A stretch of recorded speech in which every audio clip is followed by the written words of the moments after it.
Hi there. So we're talking about electronic load testers for lead acid starting batteries. There are many different types of electronic testers available on the market today. This particular one here is built by DHC. Midtronics is a very popular brand. Snap-on, most of the equipment manufacturers have some type of electronic load tester, and the list goes on. So one of the advantages to electronic load testers is there's very little experience required, as you simply follow a step-by-step instruction on the tester. So before we load test a battery, we need to ensure that the terminals are clean on the battery. So they need to be free of any corrosion so that we get a good connection and accurate test results. We also need to ensure that we use the proper terminal adapters when load testing side terminal batteries and group 31 stud batteries. If we're using a bolt in a side terminal battery, or if we're clamping onto the stainless steel stud on a group 31 battery, we're going to get inaccurate test results. These testers measure resistance, and if we're testing on the bolt or the stud, there's resistance there, so we're going to get an inaccurate result.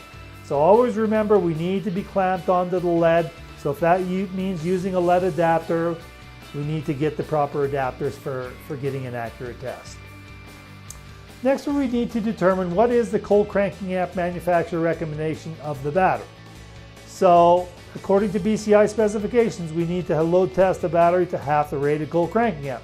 Now this tester is a little bit different. However, we still need to plug in the cold cranking amp, or depending on the tester, the cranking amp rating of the battery, so that the tester can give its recommendation.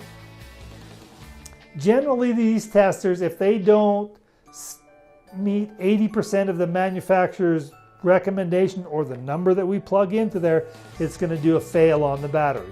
So we're going to see that we can actually play with the results. You know, if we put in that a battery was 1,000 cold cranking amp and it tested less than 800, it may say fail.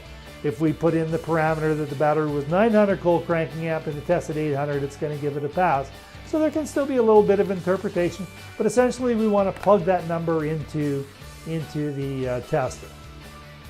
So to proceed with testing, we want to input the parameters in. So all testers are different and they have different parameters in them, but three main parameters on the testers would be entering the cold cranking amp or cranking amp rating, entering the temperature rating of the battery, because that's going to affect its performance, and it'll quite often ask if the battery is in or out of the vehicle. It'll also sometimes ask if they're flooded AGM or spiral. So once we've connected the tester, we've input the parameters, the final step will be to press enter, and the tester is going to do its thing, usually in a matter of 15 to 30 seconds or less. It's going to give us a test result. So the other thing that it may ask us to do is the voltage is low on the battery, and that's very common when we see warranty batteries back today because of all the electrical loads. It may say charge battery and retest if necessary. If this is the case, we're going to have to recharge the battery for an appropriate period of time, depending on the voltage, depending on the charger, so maybe up to 8 hours to get an accurate test result. So for more information on testing and batteries, visit us at cdnrg.com.